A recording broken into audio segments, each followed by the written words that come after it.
Good evening. This is Roger, and welcome to the Monday Wrap Up. Week one of the Cobra's Fantasy Baseball League is in the books. 6 matchups, 12 teams, and already a few reputations forming. The Buddha once said, "Three things cannot be long hidden: the sun, the moon, and the truth." A week of baseball tends to surface a few truths of its own. Let's get into it. We'll start with the most lopsided result of the week.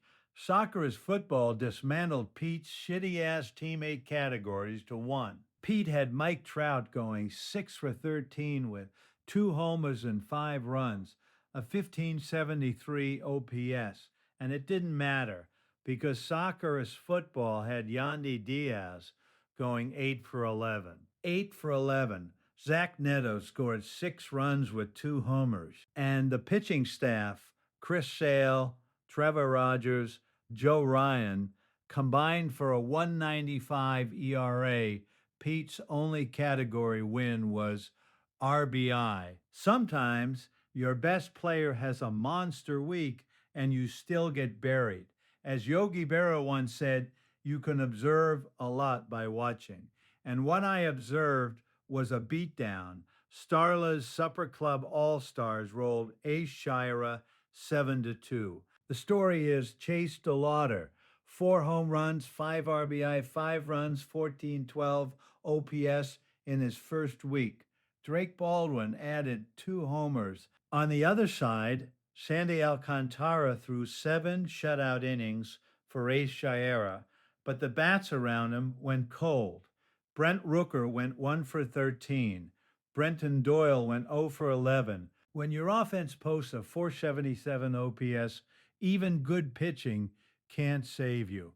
Only Fams handled Amarillo Wonder 7-3. Brendan Donovan was the standout, 2 homers, 4 RBI, a steal, 1480, 4 OPS. Lewis Robert Jr. drove in 5 runs. The only Fam staff racked up 56 strikeouts on the week. Amarillo had Corey Seager and Brandon Nimmo producing, but the pitching let them down. Cole Reagans posted a 9.00 ERA, and Justin Sterner imploded in 2/3 of an inning. Hard to win pitching categories with that on the ledger. Acuna Matata over Primetime Jeffrey 6-4. This was a pitching story. Max Fried threw 6 1/3 shutout innings. Hunter Brown went scoreless with 9 Ks that carried Acuna Matata even though the offense was quiet. Jeffrey actually had the better bats. Kristen Yelich went 6 for 10 with a homer, 5 RBI, and a 1536 OPS. But Paul Skenes got torched for a 67.50 ERA in 2/3 of an inning. That crater on the mound cost Jeffrey the pitching categories and the matchup.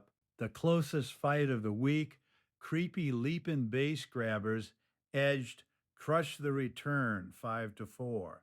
Creepy's offense was explosive. Munetaka Murakami hit 3 homers with an 1872 OPS, and Joey Ortiz scored 3 runs with 2 steals. But Creepy's pitching was a catastrophe, a 21.00 ERA in 3 innings. Crush had the far superior rotation. Garrett Crochet and Christopher Sanchez both threw 6 shutout innings, but the bats couldn't keep up. Kerry Carpenter went 0 for 11. Creepy's offense carried them despite the worst pitching performance of the week. That's a matchup you win ugly and don't ask questions. And finally, Boss Hog beat Tragic Hardball 7-3. Shea Langeliers was the difference. 6 for 12, 3 homers, 6 RBI, 1788 OPS. That's a week one performance people will remember. Tragic Hardball had Sal Stewart going 7 for 10 with a 2069 OPS, and Cam Schlittler was excellent on the mound, 5 1/3 shutout innings with 8 Ks, but Josh Naylor went 0 for 15, and the offense as a whole couldn't generate enough runs or power to compete.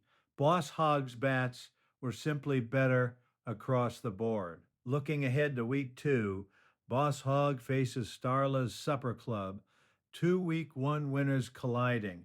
If Chase DeLauder keeps hitting like that, Starla's might be the team to beat. Jeffrey takes on Crush. Both need a bounce back. Pete gets only Fams, which is a tough draw, and Soccer is Football matches up with Tragic Hardball, that 195 ERA staff, against a lineup that needs Josh Naylor to remember how to hit. That's your week 1 wrap up. As the Buddha said, or was it Yogi? The future ain't what it used to be. Either way, it starts tomorrow. This is Roger. May your streamers stream and your closers close.